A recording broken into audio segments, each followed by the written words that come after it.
Every Tuesday and Thursday morning for the last 20 years, I've walked into the same diner in South Chicago. I sit in the same vinyl booth, and the waitress, Patty, brings 2 cups of black coffee without even asking. But for the last 6 months, one of those cups just sits there. The steam rises, the coffee gets cold, and the chair across from me remains empty. My name is Bob. I'm 80 years old, and 6 months ago I lost my best friend, Tom. We were friends for 57 years. 57 years of shared secrets, bad jokes, and Tuesday morning breakfasts. Now I sit here in the bright morning sun, looking at that empty seat, and I've realized something that terrifies me. When Tom died, he didn't just take his laughter with him, he took my history. He was the last person on this earth who remembered who I was when I was 23 years old. We met in the summer of 1967. I was 23, a nervous kid, starting my first day at a massive printing shop near the docks.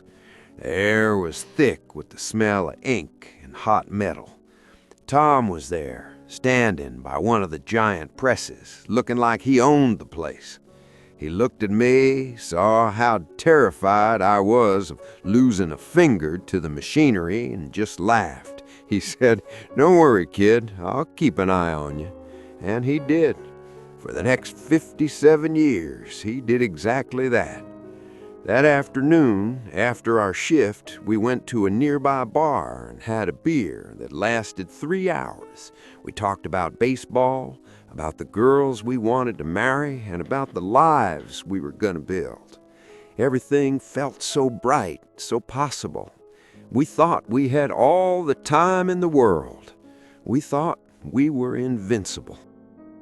Over the decades, our lives became woven together like the threads of an old rug. I was the best man at his wedding in 1969. He was the best man at mine in 71. We raised our kids in houses just 3 blocks apart. We spent our weekends coaching Little League and fixing each other's leaky roofs. We didn't talk about feelings or emotions. We were men of a different generation. We expressed our friendship through action. If my car broke down at 2 a.m., I didn't call a tow truck. I called Tom. He'd show up in his pajamas with a toolbox and a grin. I took it for granted. I assumed he'd always be there, like the sunrise or the cold wind off Lake Michigan. I never once told him what his friendship meant to me. I thought I didn't have to. I thought we had forever to say the important things. But time is a quiet thief. It doesn't take everything at once. It just nibbles away at the edges. First, the printing shop closed. Then our kids grew up and moved to different states. Then my wife Carol passed away. That was the darkest year of my life.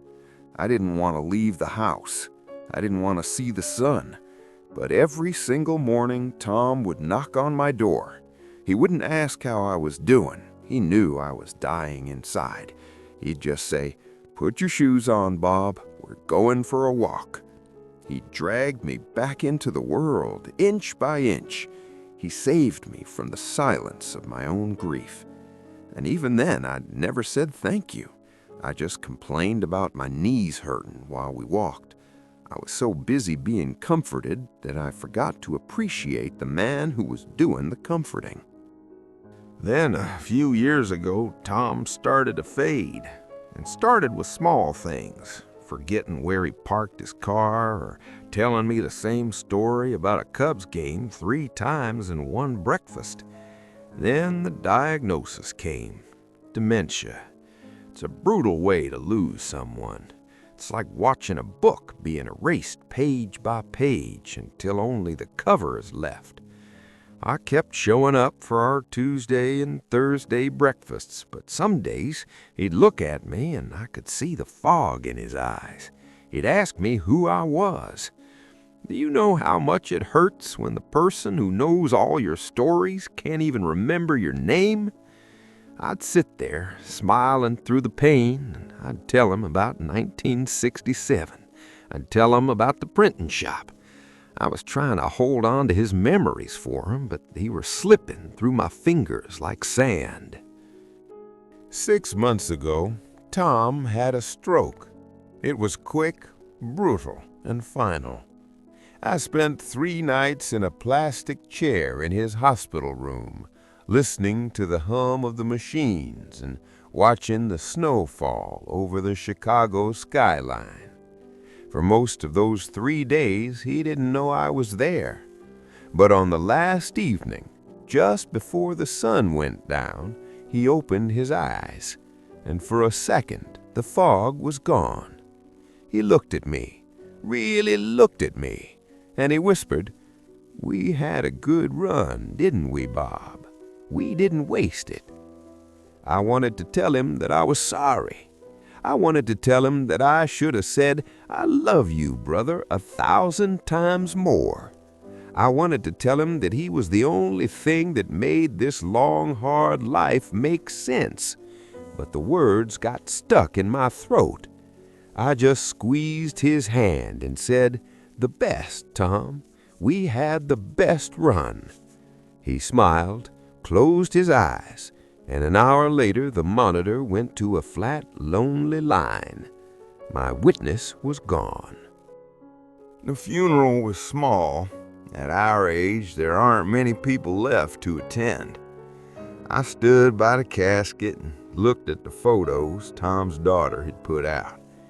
There we were in 1975, covered in grease from fixing an old Chevy. There we were at the 2016 World Series, screaming like teenagers when the Cubs finally won. I looked at those pictures and realized that I was the only person in that room who actually knew the stories behind them. Everyone else, they were just old photos of 2 old men. To me, they were my life. I felt a terrifying weight on my shoulders. When you lose a friend of 57 years, you don't just lose a person. You lose the person you used to be.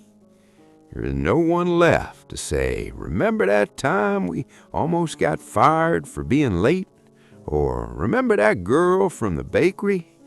I am the keeper of a library that no one else can enter.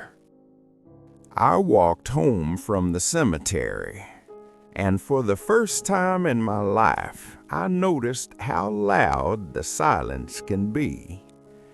I realized that my biggest regrets weren't about the big fights we had. We rarely fought. My regrets were about the thousands of small moments I threw away. The times I checked my watch when Tom was telling a story I'd heard before. The times I said I was too tired to go for that second beer. The times I was physically there, sitting in that diner booth, but my mind was miles away, thinking about my mortgage or my retirement account. I thought I had an unlimited supply of those Tuesdays. I thought the diner would always have 2 cups of coffee. We spend our lives preparing for the big moments. But when you get to be 80, you realize that the big moments were actually the Tuesday mornings you took for granted. I went back to the diner this morning. Habit is a powerful thing, even when it hurts. Patty brought the coffee, and she started to set 2 cups down before she remembered. She stopped, her hand shaking just a little, and she looked at me with so much pity I almost couldn't stand it. "I'm sorry, Bob," she whispered. I told her it was okay, but it wasn't. I looked at the steam rising from my lone cup, and I realized that Tom and I had spent 57 years building something that the world will never see again. Real friendship isn't about being connected on a screen. It's about 5 decades of showing up. It's about being the person who knows exactly how you take your coffee and exactly what you're going to say before you say it. I am a ghost walking through a city that has forgotten my name, and the only man who knew it by heart is 6 feet under. I see you young people today walking down the street with your friends, but you aren't really there. You're looking at your phones. You're connecting with 1,000 people you don't know, while the person sitting right across from you is invisible. You think you're busy. You think you've got work to do, goals to hit, empires to build. You think you can always call your old friend next week. You think they'll always be there. But listen to an old man who has nothing left but memories. They won't. One day the phone will ring and it won't be a text. It'll be a daughter or a son telling you that the witness to your life is gone. And you'll realize that all those important things you were busy with were just noise. The only thing that was real was the man you were too busy to have a second beer with. Do you want to know what the strangest thing about losing a best friend is? You don't stop talking to them. I still find myself reaching for the phone when I see a funny headline about the Cubs. I still start sentences with, "Hey Tom, you won't believe this," before the silence of the house hits me like a bucket of ice water. I've realized that Tom isn't just a person I knew. He's a part of my own mind. He was the mirror I used to see myself from nearly 60 years. Without him, I feel like a man trying to navigate a dark room without a flashlight. I'm 80 years old, and I'm finally learning that the most valuable thing you can own in this life isn't a house or a retirement account. It's someone who knows the names of all your ghosts and still chooses to sit in the room with you. When I walk through the streets of Chicago now, I see a city that doesn't exist anymore. I see the corner where the old bakery used to be, the one where Tom and I bought donuts every Friday in 1974. I see the parking lot where we once spent a whole night trying to figure out why his Ford wouldn't start. To everyone else, these are just streets and buildings. To me, they are holy ground. But here is the heavy truth. I'm the only one left with the map. When I die, all those stories, the donut shop, the broken Ford, the laughter in the middle of a blizzard, they vanish. It's a terrifying responsibility to be the last witness. It makes every breath feel like I'm carrying a library that's on fire. I wish I had spent more time recording our stories and less time worrying about my lawn. I wish I'd realized that our boring life was actually the most extraordinary thing I would ever be a part of. If you're listening to this and you have a friend, a real friend, someone who has been there through the grit and the grime, I want you to do me a favor. Stop this video right now. Pick up your phone. Don't text. Call them. Tell them you were just thinking about them. Tell them you want to grab that beer or that coffee. Don't tell me you're too busy. You aren't. You're just distracted.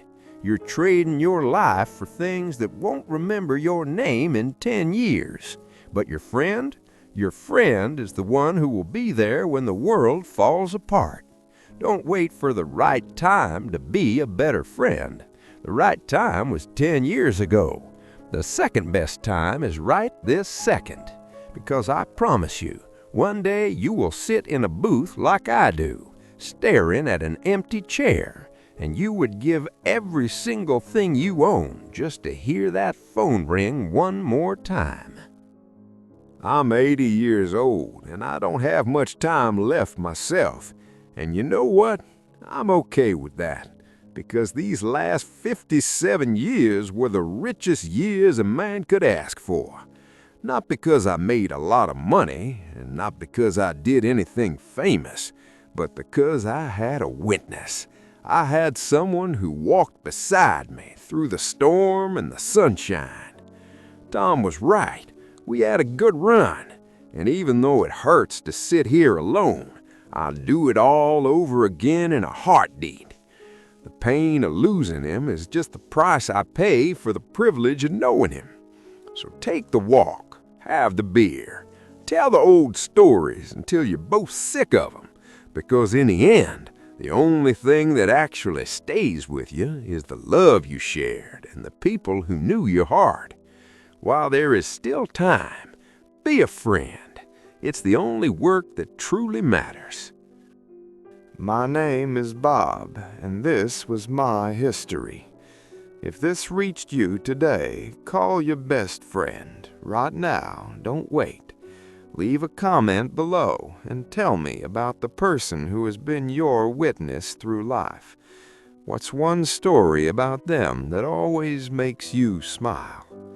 Subscribe to While There's Time and turn on notifications. We have more truths to share. And as you know, the clock is always ticking. Go make some memories while you still can. Thanks for listening.